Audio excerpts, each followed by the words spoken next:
One. What's up, party people? It's your host, Sunny Ray, for the Building on Bitcoin show. Today I'm joined by Aaron. Aaron, how you doing, buddy? Hey man, what's up? I'm good. How are you? I am well. I'm well. I was just thanking you prior to the show here, saying that you were one of the people that really inspired me to, start doing this show.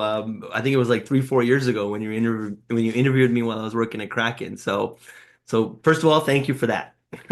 Yeah, I had a short run solo podcast. It was really hobby, and you came on really just because we never spoke before, I think, and you thought it was fun to have a conversation. But so I was kind of your Tom Green. I was, yeah. You were my Tom Green. Yes. You know the Joe Rogan origin story, right? Yes, yes, yes, Like yes, he yes. came on like Tom Green's podcast that no one ever heard of, but he was like, "This is so cool. Is You can, Tom Green a Canadian? yeah, yeah. Oh, He you is, don't know right? Tom Green? Well, I Yeah, know man. Tom Green, but he's a Canadian, right? He's like one of He's the. Canadian. Yeah, he was like But I definitely kind of one of lost the. track of him. Was he just started this podcast thing? He was like making movies or something at the beginning. Everyone lost track of him. He was booming for like 1 or 2 years, where he was like the biggest comedian on earth, and then, at least in my experience, then Jackass came along because he was on MTV and he had Yeah. like a Tom Green show on MTV, and then Jackass came along, and that was like a more extreme version in a way. And at least in my experience, then sort of everyone forgot about Tom Green and never to be heard from again. But yeah, he made Freddy Got Fingered, which is a pretty classic movie, like very absurdist. But I mean, I haven't seen it in ages, but I remember it being like a parody of movies itself, or I think it was like absurdist, but in a pretty good way. But yeah, it was booming for 2 years, and then he started his sort of just independent podcast, where he, which he was just hosting himself and just streaming on the internet. And Joe Rogan came on, and Joe Rogan was like, "This is so cool, man! You can just do this. You can just stream your own thing." And then Joe Rogan started the podcast, and well. And how far he's come. How far he's come, no? Like it's crazy. And now he's kind of hit escape velocity. I mean, I remember him being this obscure like UFC fighter, comedian. Remember what was that show called? Uh what was that one where they ate Oh, he was on bugs? news radio, if that's what you mean, but. What's that? He was on News Radio, which was like a comedy series in the 90s or early Oh, you're talking 2000s. about Tom Green. I'm talking about Joe Rogan. No, I'm talking about Joe Oh, Rogan. really? Was he? Wait, you He, remember the show that he was on where people would eat bugs, right? yeah, Fear Factor. Yeah, he Fear did Fear Factor. Factor. He did The Man Show with Doc Stanhope, who's my favorite comedian, but only just for one season, I think. But yeah, I mean, obviously his career only really took off with the podcast. But yeah, he Yeah. did a bunch of stuff before that. So, Aaron, like I was saying, just maybe a week ago or so, I was gifted this book by a Nice. dear friend, and he spoke very, very highly of it. Someone I respect a lot, and I was like, Aaron, I'm like, yeah, I know Aaron. This is awesome. And so I started flipping through it, and congratulations. So we're gonna get into the book a little bit later down the road. We're gonna talk about Bitcoin, obviously, but as I mentioned before, I like to start with the man behind the whole story, right? And to me that I don't know, I just find it the most interesting. So why don't you take us through a little bit, your pre-Bitcoin era, like where were you coming from? Kind of what was your lens? I got a couple of questions teed up here as well, but so did you kick us off? I mean, how far back do you want to go? As far as you want. As far as I want. Well, I was actually born in England. I have an English father, but a Dutch mother, and on my third, when I was 3 years old, moved to the Netherlands. So mostly grew up in the Netherlands. Uh, I'll just skip over my teenage years, which were, I guess, pretty regular. Okay. And then, I studied journalism, so I became kind of passionate about journalism, just about the job and the responsibility of, what is this journalist supposed to do in this world. And so I studied journalism, and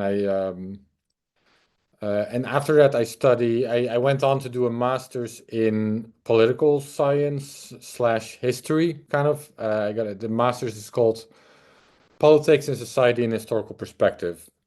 And that's really about it really focuses on, what different models have been used throughout history to, structure society, whether that's feudalism or communism or, liberal democracies, and then what works, what doesn't. That was sort of the focus of that master's, broadly speaking.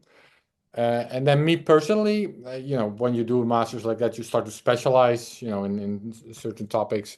And I specialized in kind of the influence of technology and even more specifically, like the printing press on societies. Like how have different societies developed depending on, what technologies were available, and then specifically, whether the printing press was available.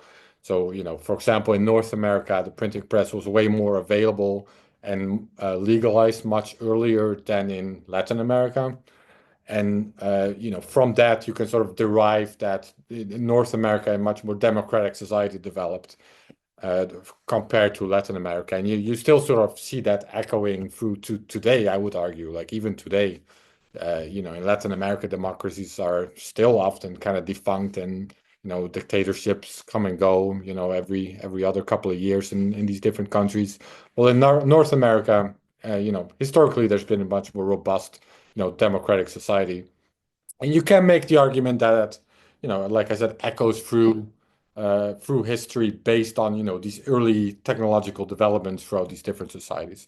So I was focused on these kinds of studies, and I was really doing that for me personally because, we're now talking, what was it, like 15 years ago? The internet was, not new, but it was still, you know, relatively new. Like it was still an understudied topic in a way, I thought. And as a historian, I'd like, and I think many historians would like to sort of draw parallels through, what happened in history and what's happening today, right? So now we have this new revolutionary communication technology coming up. So what could that mean for, how society is gonna develop into the future? And that's why I wanted to study like the history of things like the printing press and how that affected societies. And then towards the end of my master's, that's when I first heard about Bitcoin. So I heard about Bitcoin through friends. So at this point, I was starting out as a journalist. So I guess it's sort of in between. Yeah, it was really right around that time that I was done with my master's, graduating from that and starting out as a journalist, right? Like my goal was I always knew I wanted to be a journalist, or at least since my early 20s, I would say, since I went to university, I knew I wanted to be a journalist. Even before that, well, that's maybe in the context of this question, that's maybe funny to mention is that even as a kid, I knew I wanted to be an author. Like there's still, I was Tell me about it. yeah, I was writing as a kid. I was always like writing stories, and there's still this. My mom still has this newspaper cutout where I won some sort of a contest, like a writing contest for kids, and I was sort of being interviewed by the local newspaper, and and I was telling them like one day I want to be an author. So that was in there early, I guess, and that is one of the main reasons that I did want to study journalism. That was sort of the most closest to being an author is, go somewhere where you learn how to write. So yeah, that's part of that backstory that I skipped over earlier. But yeah, that was in there quite early.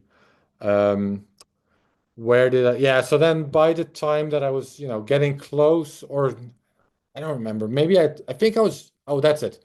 I was doing an internship, like as the, sort of closing part of my master's course. I was doing an internship at a magazine here in the Netherlands, like a national like opinion magazine. I don't know what the US equivalent would be, maybe something like The Atlantic or something like that. And was writing for one of these as an intern.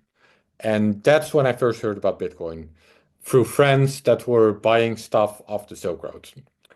So I was just, yeah, Yeah, no, so I want to get into your Bitcoin story, but yeah, just a yeah. quick question for you, Aaron. So prior to becoming a journalist, what was your view of centralized financial institutions, centralized institutions at large? Did you have much of a take on it, or were you still kind of formulating your thesis? Oh, yeah. Well, especially during the banking crisis, like the banking crisis of 2008.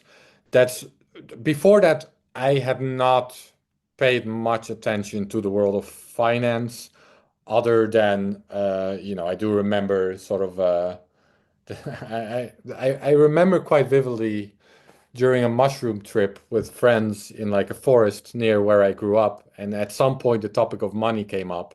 And I don't know if that's the first time I thought about money in a sort of deep way, but definitely one of the first times I remember that we really started to, we sort of got stuck on this topic of what is money actually?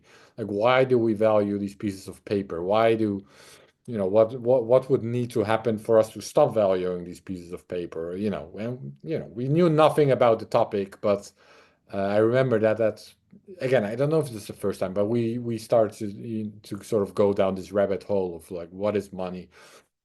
But then yeah, and then the financial crisis happened, and that drew everyone's attention, of course, including mine. Um, I was never personally part of, any sort of Wall Street, Occupy Wall Street type of movement, but I was definitely like sympathetic to it. I was sort of, I guess I would describe it as, kind of un untargeted anger in a way. Like, that something is wrong, and it has something to do with the banks, and somehow we got ripped off here. Like this, something didn't add up. This was all wrong. And then these Occupy movements started, and again, I was never like part of it, but I definitely like in spirit supported it. Of course, I'm in Europe, so we didn't really have the anti-Fed movement here. That was something that, happened overseas. So, here was more like the Occupy movement that I mean, obviously that starts in the US as well, but that became big here as well in Europe. So, definitely, shared that spirit. And around that time, I don't remember, was I studying journalism or was I already doing my master's? Either way, it was around that time that I started to think that maybe that's a good target for me, as a journalist to sort of specialize in, okay, what's going on in this financial sector? What's actually going wrong there? Because I knew of myself that, something was wrong, but I knew that I didn't really understand it yet, but I was definitely playing around with this idea of, maybe that's the topic I should really dive into and become like a, journalist specialist in that specific sector. There's so many journalists that are focused on like the political sector, for example, but especially at that time, there were very few that were focusing, very few that I felt that could explain properly what actually went wrong as well. It wasn't just me who didn't really get it, but I felt like a lot of there was like a gap or the mainstream journalists didn't seem to quite grasp it either, was my sense. So I was playing around with this idea of sort of focusing on that just as a career. But also, what I also found very interesting, also pre-Bitcoin already, was kind of the hacker movement and the open source movement.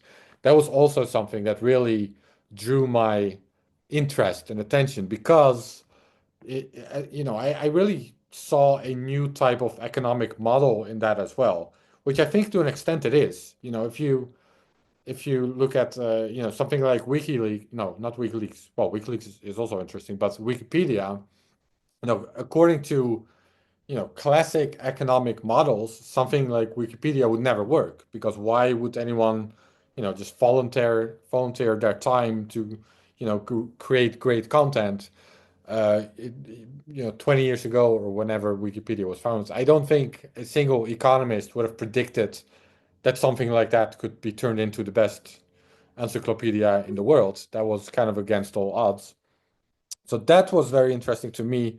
Similar things are true for other, open source projects. Like why is Firefox so good, or why is Linux so good? Like it doesn't make a lot of sense from like classical economic perspective. So I was very interested in that as well. So there were sort of these two topics that really drew my interest and that I was sort of playing around with to, focus on as a career. And that was, what finance and what's going wrong with banks and money, what's going on there. And then sort of the hacker open source type of movement and what's going on there. Well, Well, and I love then that. I love that. But I it want, I became a want to stay. lot. I want to stay on these two topics for a little bit. Yeah. Yeah. So the topic of the financial. So where did you arrive? Was it a misalignment of incentives? Was it money printing? Like, what were the threads you were kind of pulling on that started to, make you go, oh my God, there's something definitely wrong here. I would say I've learned a lot over the years, and it's maybe, well, especially since I learned about Bitcoin, and that's really where you go like down this rabbit hole, right? Because I think in retrospect, and also the way, again, I'm not sure if it was the same in the US because there was also like the end the Fed movement and the Ron Paul part of it and the Tea Party and all of that. We didn't really have that in Europe, and that sort of narrative didn't really make it into the mainstream. Never mind like something like Austrian economics or like none of that.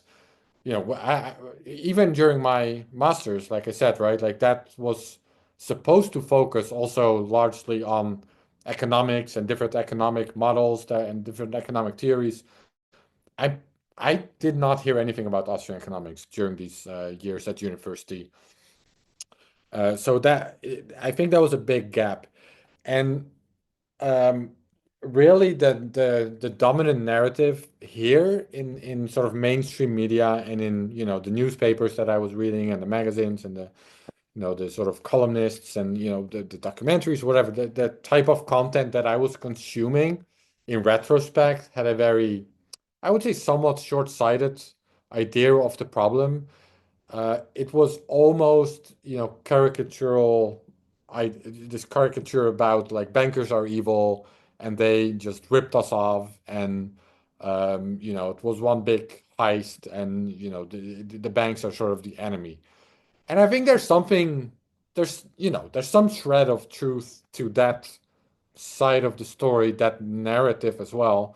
But now I think that the problem is actually much more. The problem was much more, sort of systemic and deeper, and just a misalignment of incentives indeed. And a lot of that has to do with fractional reserve banking and how over the course of decades, basically the problems with the fundamental problems with fractional reserve banking, the fundamental risks of banks going broke have just been papered over in all kinds of different ways, with government guarantees for if a bank does go bankrupt, and federal reserve interest rate manipulation to sort of steer the economy in ways. And I think I've now come to think that, yeah, surely some bankers or some financial people were engaged in less than moral practices, or maybe even unethical practices, maybe even illegal or borderline illegal practices. But the real problem, I would say, now is actually much more systemic and deeper. And if you really want to solve it, you have to start at the root with what is money, even how does money itself work, and where do you lay the risks of fractional reserve banking? Who should these risks fall on?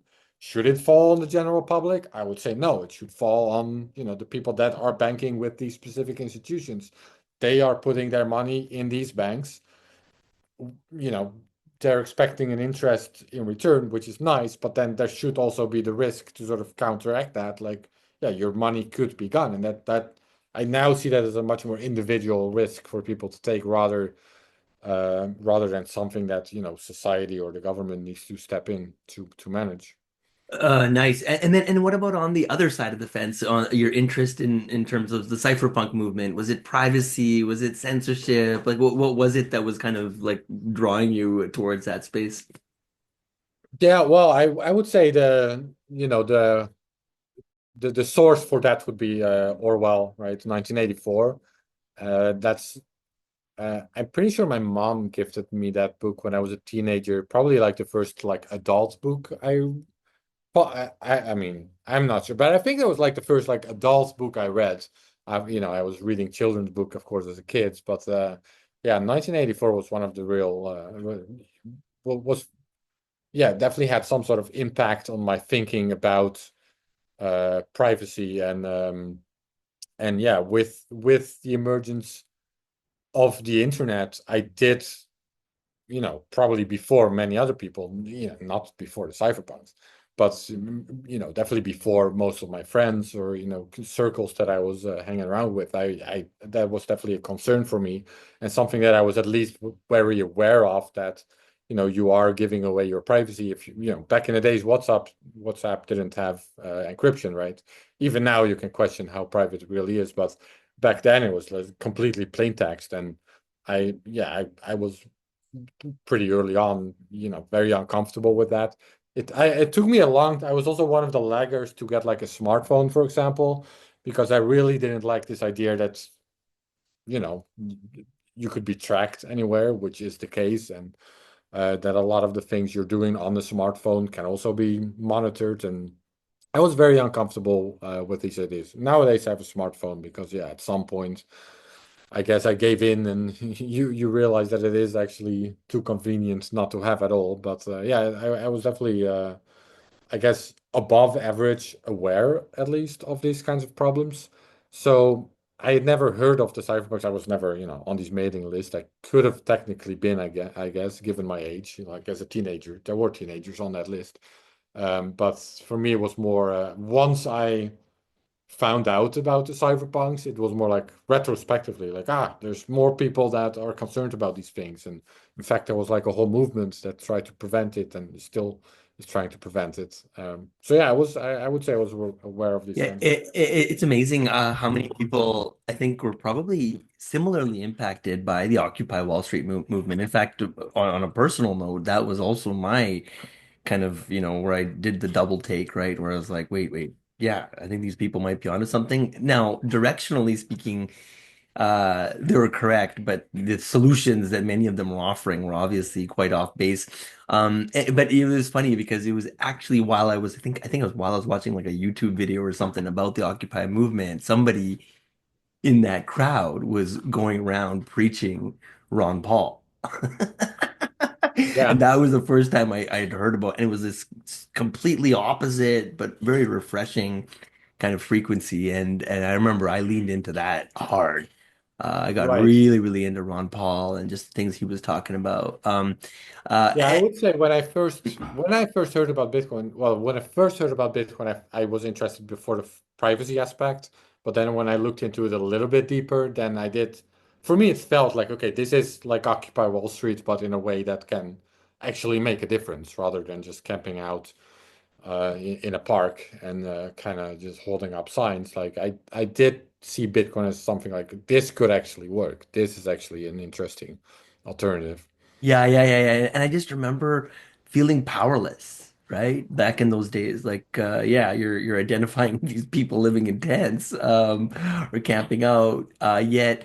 Yet, and the more energy I focus towards these kind of protests and, identifying with like people who are just complaining about the world, the less impact I felt like I actually had. Whereas Bitcoin gave me this kind of like focal point. I guess it was obviously Yeah. similar for you. Yeah, I mean that's also that's why I said like I was never part of any Occupy movement because it always struck me as, what's the point here exactly? Where, you're just gonna stand on a public square and kind of Yeah. be angry. I don't see how that solves anything. But yeah, I shared the sentiment, but I just didn't see it as like any sort of real answer to the problem. So that's why I guess I didn't like get involved personally. And then with Bitcoin, exactly, it was like this is a real thing. This could actually change something. This is interesting. This is worth my energy and attention. And so how did your early experience as a journalist prepare you to, tackle the complex task of explaining Bitcoin? I mean, I'm 13 years in, and every single day it's still like, you can't keep up. And the more you learn, it feels like the less you know type of thing. But just curious, yeah, it must have given you an interesting perspective. Yeah, well, I started, so like I said, I was just starting out as a journalist. I was just sort of, doing my final internship, just sort of wrapping up the whole university chapter of my life, just getting my master's. And that's, the timing was perfect, basically, when I first heard about Bitcoin. And I first heard about it through Silk Road, which in itself I thought was interesting. Like that was my first, because I was looking for topics to write about. Like I did not have a job. I was just out of university, so I did not have a job. And my plan or my intention at least was to be a freelance journalist for a while. Like just, that's how you start out as a journalist, first out of university, and just so I was looking for stories that were interesting and that I could then potentially sell to publications that would be interested in coverage on that story. Interesting. So My first idea was Silk Road. Like that sounded like an interesting concept. You can now apparently, buy drugs online, like it's Amazon, and kind of edgy, kind of interesting, kind of a cool topic. So that was my first inclination. But then, basically the minute that I started to look into, okay, how does this actually work? How do people, what do people use to buy this? And so then I, found Bitcoin. And then I started to look in Bitcoin, and that was way more interesting even than Silk Road to me. Silk Road is like cool and edgy and interesting, but Bitcoin, that was like changing the world potentially, or at the very least, the people involved with Bitcoin, I realized early on they had that intention to change the world. Was I, immediately sure that it was like a viable goal or idea? Of course not. But at least I could see that's what these people are trying to do. And that is fascinating. Trying to completely reinvent the monetary system. So then, then what I did is I reached out to a couple of publications, asking them if they were interested in, a story about Bitcoin. And I don't remember getting any answer to any of these inquiries. But my interest had been peaked. Like I was definitely, over the course of like a couple of weeks and months, I had for myself reached a point where I was like, this is too interesting to let go. So then I started a blog.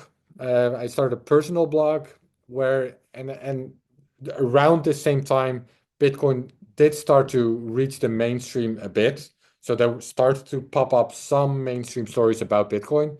However, these stories were very different than the type of stories that I wanted to write, because these stories were writing about or covering Bitcoin like it was this new Ponzi scheme and this digital tulip bubble, and only good for criminals. That were the stories that were coming out. So I was looking at that like, no, wait, what? The Bitcoin is like super interesting. Why is this all I'm reading now? So then I started a blog, and I basically started to debunk some of these notions, I would call it. So I wrote like a series of articles like, why is Bitcoin not a Ponzi scheme? Why is it not only interesting for criminals? Why is it interesting for all kinds of things? Like why? So that was I started out with a series of blog posts, and that then morphed into my own Dutch language at that time news site. So I ran a news site called CoinCurrent in like, my first year of Bitcoin. And I would say that's also the year that I learned the most about Bitcoin. That's when I And um what year is this, Aaron? 2013, 2014. 2013. Okay. And you'd Yeah, first come across it or way before that, like in 2011, 2012, no, or no, 20 was that your first time was really kind of? maybe like late 2012, but early 2013, like that I first heard about it. I Mm. think the internship I mentioned, I'm pretty sure was like the last month of 2012. So I think I may have heard about it then, and then yeah, or then that's the ballpark era anyways. Yeah, well, what's worth pointing out, I will say, I think that's sort of underappreciated these days, because now, Bitcoin is of course it's quite mainstream, and mainstream publications are covering Bitcoin all the time, and there is even some fairly positive coverage about it nowadays, and in big name publications. But back then that was absolutely not the case. And it for me then it really did feel like I was sort of playing career suicide by going in this direction, right? I'm just starting out as a journalist, and I'm gonna cover this thing that every major publication says is a Ponzi scheme or a scam.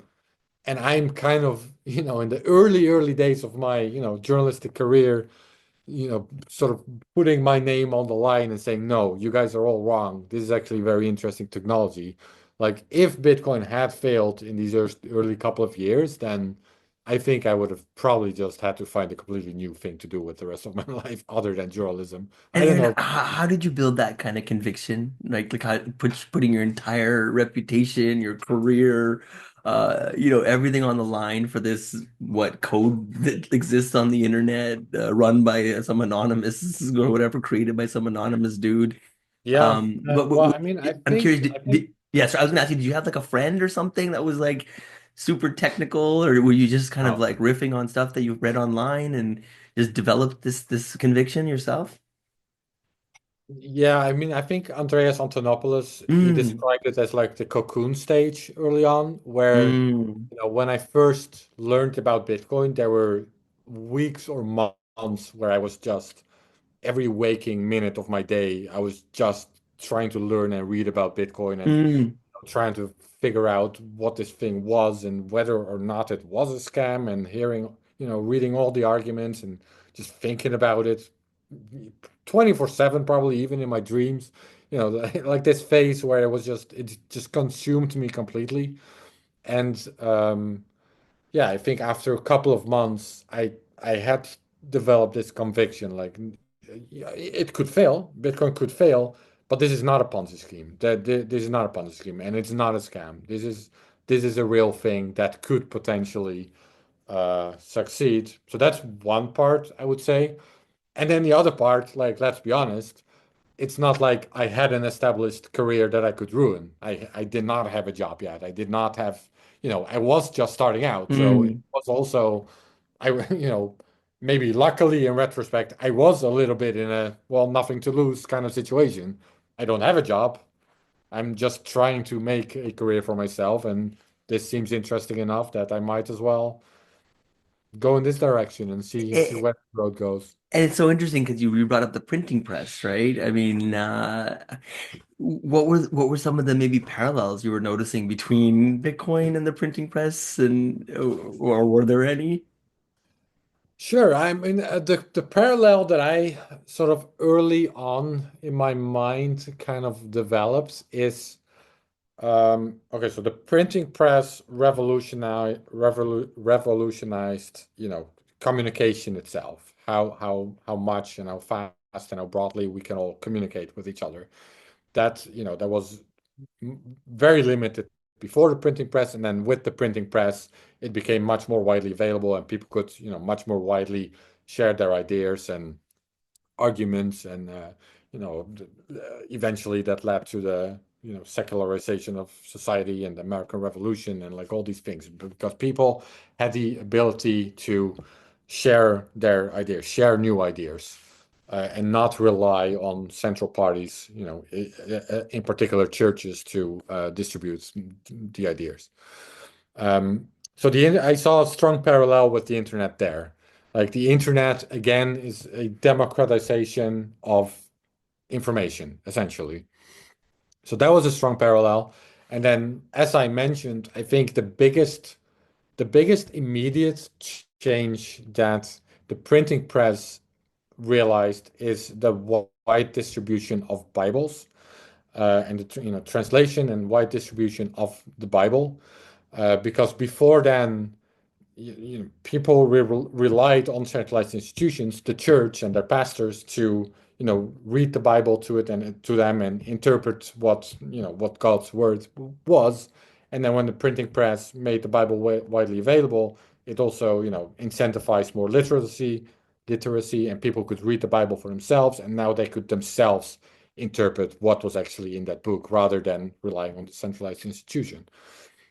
And there I saw sort of a parallel with, I again, during my mushroom trip, I guess you could say, or during my early philosophical, uh, renderings of what money was, I did come to see money as, it's kind of like a religion. It works because we believe in it.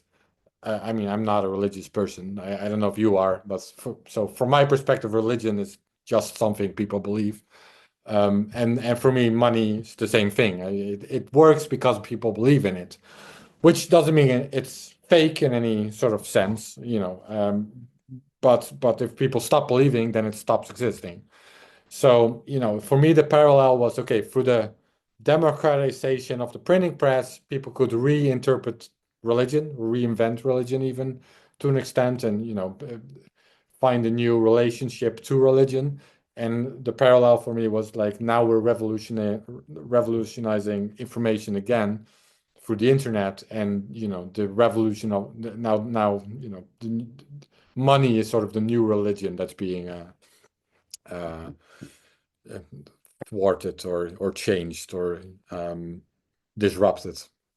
And, That's the idea that I sort of developed and back then. you brought up this like kind of eternal question, right? Which what is money, right? Isn't it crazy though how like, people have different religions, different food, different music, different cultures, different this, different that, but the one common denominator is money. Like whether it's, a 10-year-old or an 80-year-old, you just mention the word money and all of a sudden people's ears perk up. Yet when you ask them what is money, like from my experience, it's almost like crickets. Like you like Right. almost nobody has like a coherent answer. They'll say things like, "Oh, money is life," or "Money is," all these weird definitions. Yet this thing that we slave after our whole lives, most people don't even have a grasp of it. It's crazy. Yeah, I do. I feel. I mean, money it is definitely one of the strongest memes we've developed.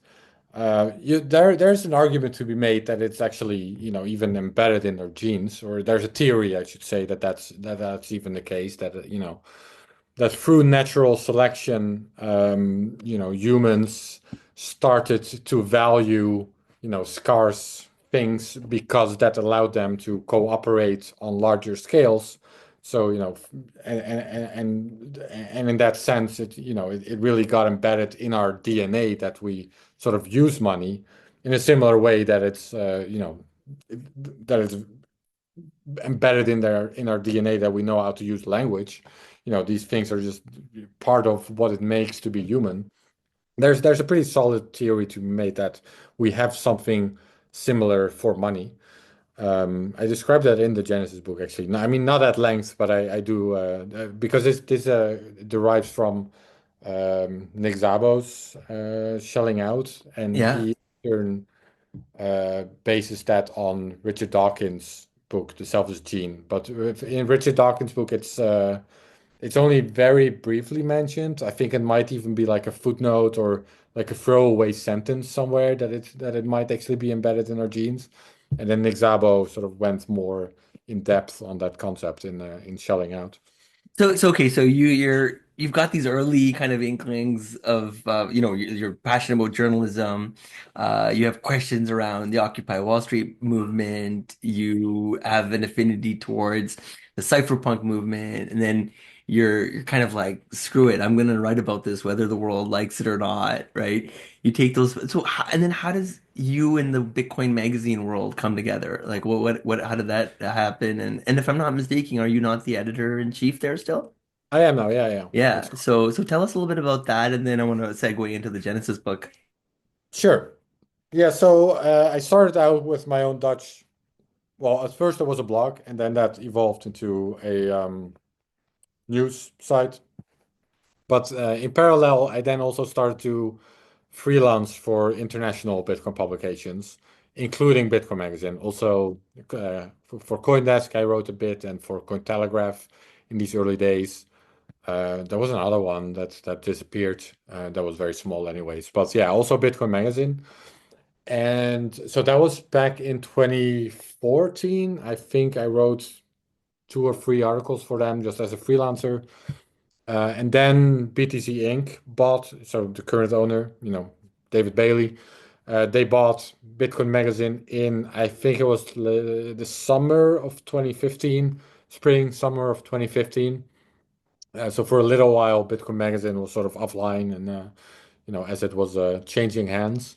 And then, yeah, I think in the summer of 2015, they came back online. And then I was probably one of the first people, journalists to reach out to them and ask, hey, are you interested in, freelance contributions for me again? And then not, this was around the same time that the block size wars started to happen.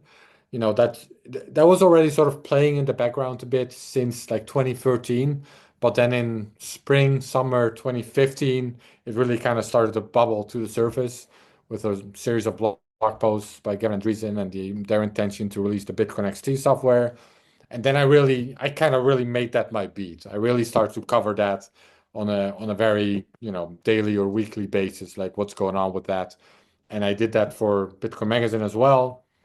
And then when the first scaling conference happened in Montreal, there was a scaling Bitcoin conference at that time where, the whole technical community, the whole technical Bitcoin community for the first time ever really came together to discuss these topics.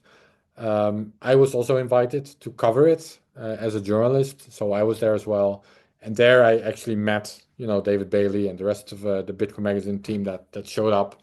And basically on the spot, they offered me to join the team, and I joined. And over the years, worked myself up to editor in chief. Yeah. What an awesome story. Hey, was there one article that you wrote, as you kind of started this journey that really deepened your conviction and your I don't know, when you think back to those early days? Um, I mean, I would say one of the things that definitely deepens my conviction was, so I was talking a lot with like developers for my articles, right? So I was like I said, the block size wars, and then also more broadly, like technical developments in the Bitcoin space that sort of became my beat, my specialty. And in that role, I start to, talk a lot with the developers building that. And I think, some of these guys are, really fucking intelligent. And I would say that strengthens my belief, like, okay, I'm not an idiot, because I do think there are also idiots in the Bitcoin space. Not everyone is a highly intelligent super genius, but some of these developers really kind of are. And I did have this feeling like, okay, well, if they're here, if they're serious about this, then all these mainstream reports about what a Ponzi and scam Bitcoin is. Yeah, I I don't think it would be the case if these guys were also committing their career to this. So at least that helped. But I would say just in general, the more you understand Bitcoin, well, there's two sides to that, I would say. The more you understand Bitcoin, on the one hand, the stronger your commitment can grow, and especially probably in the early days and the early years when you're starting to learn. But at the same time, I would also say the more you learn, the more you realize that it's also not a given, that there are still a whole bunch of unsolved problems that do need to be solved. And it's also not some sort of given that, Bitcoin will succeed. To give you two very obvious examples right now, I would say the level of mining centralization that we're dealing with on several levels are really concerning. Like, if you care about Bitcoin as a censorship resistant technology, then the fact that there are only, two or three hardware manufacturers, that there's only a handful of mining pools that are producing virtually all the blocks, the fact that so much of the hardware is centralized in big data centers, like all of that is not good. It's not indicative of a healthy Bitcoin ecosystem, and these are points of failures. Another obvious example is, I mentioned the block size wars, but Bitcoin's lack of scalability right now, that is also, that is a very, very real bottleneck, especially if you want Bitcoin to develop as a decentralized, type of system where people hold their own keys and are not relying on trusted third parties. Then there's a lot of work to do. By the way, I mean, you mentioned my book, but on the topic of mining centralization, I will very quickly also show the print magazine that we made, Bitcoin Magazine magazine So issue. beautiful. Yeah, the cover is awesome, right? Yeah, Inspire. I mean, the whole thing is beautiful, actually. Hey, But hey, yeah, we actually, I made did have a one extra question on about that. the Genesis book. So, like, first of all, I'm like, why did you write it? That's my bigger question. But Mhm. then the second question I had was, as you were starting to kind of do your research for this book, was there one thing, like one insight that just kind of like threw you back, even though you had spent so many years in the space? Um, One particular insight that I don't know. I would say, well, I did. Okay, speaking of, deepening my understanding of Bitcoin, actually, I think writing this book also for me really deepened my understanding of Bitcoin, because I mean, again, by the time even when I started writing the book, I'd already been writing about Bitcoin for a long time. but there was still a lot that I learned while writing the book. Because, in the book, I really go in depth on what the prehistory of Bitcoin, right? The book is like the origin story of Bitcoin. And the way I wrote it, I I I also explain Bitcoin in a way. Like I explain where it came from, but I also explain like all the different components and how they come together. So I explain, public key cryptography. Where does that come from? How does it work? Digital timestamping. Why was that invented? How does it work? But then also a lot of the Austrian economics sort of background that motivated the cypherpunks, for example. Like what are these ideas of Hayek of separating money and states? Like what was his idea behind that? And throughout the book, so I do really see it as a way of explaining Bitcoin through a historic perspective by bringing all these background pieces, all these puzzles, yeah, explaining all these different puzzle pieces and then how they come together. So that is what I hope a reader of the book will get out of it. But honestly, in a big way, that's also what I got out of it while writing it. There were definitely a lot of these puzzle pieces that I'd heard of, but that I also myself had not had the level of understanding in that I did after finishing the book. You know, Austrian economics is maybe the most obvious example of that.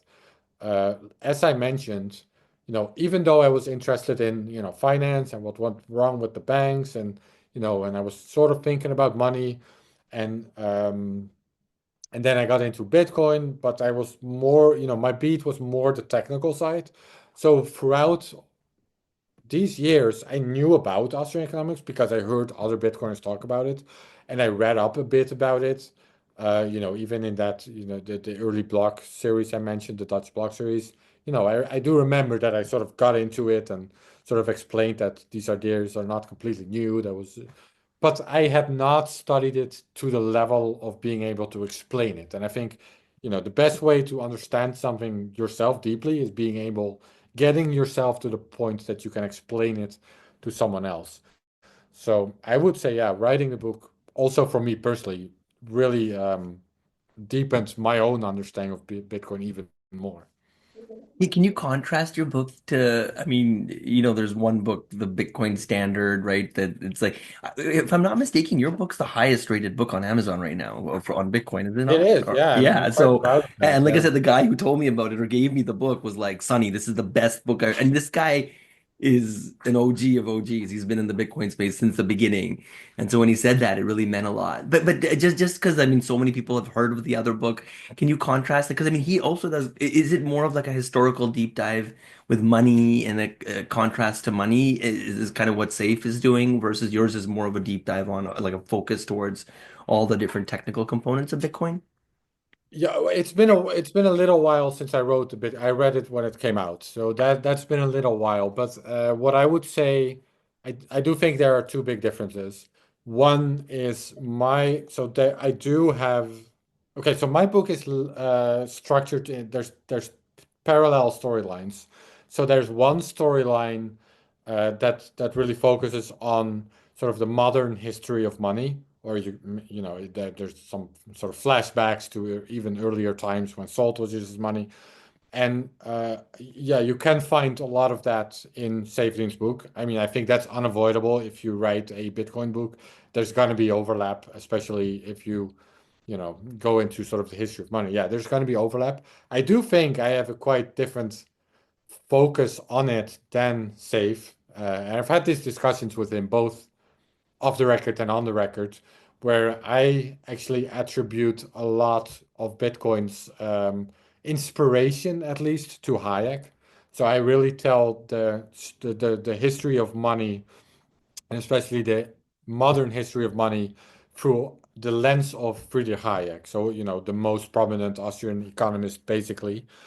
Um, and because I see him as and I explain why in the book. I see him as a central figure in sort of inspiring the cypherpunks and the extropians before that to starting to think about reinventing money. So I do think that there is a different perspective on the same story there. Uh, again, we talk about, there's going to be overlap, but I would say there's also significant differences in how we tell that story and the angle we tell it through. And then the other side is, the other parallel end of that story, that's more the technical side. So I do think I get way more into, the history of the technical side of the story. So where does the hacker movement originate from? And like I said, who invented public key cryptography? And then, in the whole second half of the book, it's about the cypherpunks a lot. So the whole cypherpunk movement is, explored, and I really dived into the archives of, what were these guys talking about? How were they thinking about digital cash? Why did they want to develop digital cash? What was their motivation? What steps in their thinking that they take to get there? Um, so yeah, I would say there there is overlap, but they're quite different books as well. I think yeah, that would be my answer. What's next, Aaron? In terms of your writing, researching, historian kind of, arc, hero's arc here. What do you got? What do you got in store for us? Great question. I mean, right now we're working on the next print magazine for Bitcoin Magazine. That's going to be called the Freedom issue, which I'm pretty excited Ooh, about. We're nice. gonna focus on the topic of freedom, and I actually interviewed someone from the Human Rights Foundation yesterday on the topic of Bitcoin. But yeah, nice. Yeah, there's going to be a future in the magazine as well about mm, the Finney Freedom Prize. I don't know if you guys covered that. no, I've heard of that term before. Just remind me again. Yeah, I so know the Hal Finney, Finney, but what oh, it's it's it's really cool actually. The Finney Freedom Prize, it's like it's an award that's given out by the Human Rights Foundation every halving day, oh, basically. cool. Okay. Every time there's a halving, a block halving in Bitcoin, they issue a reward, which is one Bitcoin plus actually like a physical trophy, and that's going to the individual that within that 4 years did the most, contributed the most to Bitcoin and freedom. So they launched it last year, and now because we're already a couple of halvings in, they're now giving a reward out every uh, running Bitcoin day. So that's the because it's in honor of Hal Finney, right? Hal Finney, of course, one of the cypherpunks and the first contributor to Bitcoin besides Satoshi Nakamoto. And the idea is the people that sort of follow in Hal's footsteps of helping. Um, helping, bring Bitcoin, helping improve Bitcoin and spreading freedom that way. So the first winner was Hal Finney himself, and the second winner was shared between Greg Maxwell and Peter Wuille, so the Bitcoin core developers. That was for the era 2012, 2016. And then the next one will be awarded, I don't remember the exact day of running Bitcoin Day, but early January. So that will be for the era 2016, 2020, right? Yeah, that must be it. Wait, am I saying that right? Yeah, I'm saying that right. So, Aaron, by the Full way, disclaimer, I'm also part of the committee that makes the nominations for who wins these trophies. Yeah, and I'm part of the Genesis committee for the first three, I believe it is. Yeah. super cool. Hey man, I have like literally another 30 questions, but I know I had only booked an hour of your time, so I'm not gonna, overstep my boundary here. But I want to end with one question. Dude, so here you are, the whole world's writing the complete counter opposite of where you are if you go back 10 years or 12 years. You're swimming against the tide here. And then all of a sudden, fast forward to today. You're a big part of Bitcoin Magazine, so you know what happened in Nashville last year. Obviously, you're probably had a hand in some of that. Um, BlackRock, MicroStrategy, nation state adoption. Did you ever in I mean, did you think this would ever happen this quickly? We went from El Salvador to the United States. Like, what happened to everyone else in between? Yeah, This exactly. is Well, wild. yeah, I mean, Bitcoin is money, and at the end of the day, money is for everyone, right? So, Mm, eventually, sure, that was always the goal to mm, also see big financial institutions and governments adopt Bitcoin because everyone uses money, including them. mm. But yeah, the rate at which it's happening, I mean, El Salvador a couple of years ago was really a shock for me. Like that, a nation state adopting Bitcoin that early in Bitcoin's history, I was not expecting that. And yeah, it almost seems like it's almost only accelerating. But I mean, honestly, to give you an honest answer, for me, it's also not interesting because for me, they don't need Bitcoin. Like they use money, and that's why they also need it. Well, maybe El Salvador does, but especially, something like BlackRock or the United States government, they don't they were kind of doing fine, right? They were doing fine before Bitcoin. For me, Bitcoin is really interesting for, people that couldn't use these kind of financial systems before. So, the WikiLeaks blockade for me, that was a very powerful use of Bitcoin. You mentioned the trucker blockade. That is a very powerful use case of Bitcoin. The whole continent of Africa, practically speaking, that just completely cut off from the world's monetary system and them actually now being, having this direct way of paying anyone else in the world. That for me, these are the really interesting stories, and that's what really makes me excited about this technology still today. Cool, man. With that, let's bring it to a close. Again, Aaron, I'd be down to do this a week from now, a month from now, whenever you're free. You are wow, like your depth of knowledge and your breadth of knowledge in this space is just yeah, unparalleled. So thank you very much. Any parting words? Do you want to share anything in terms of, I don't know, I guess your book, we've already people can buy it on Amazon, right? What a beautiful book Yeah, the cover Genesis and the Genesis book you can find on Amazon or the Bitcoin Magazine store where you can buy awesome. the Bitcoin. Yay. Uh, there's also a Dutch translation now for, in case there's any Dutchies listening, which is cool. I got the Dutch translation here. Nice. Um, yeah, no, that's it. Thanks for having me, man. Awesome. Hang out for 1 second. I'm going to bring this to a close. Thank you, everyone.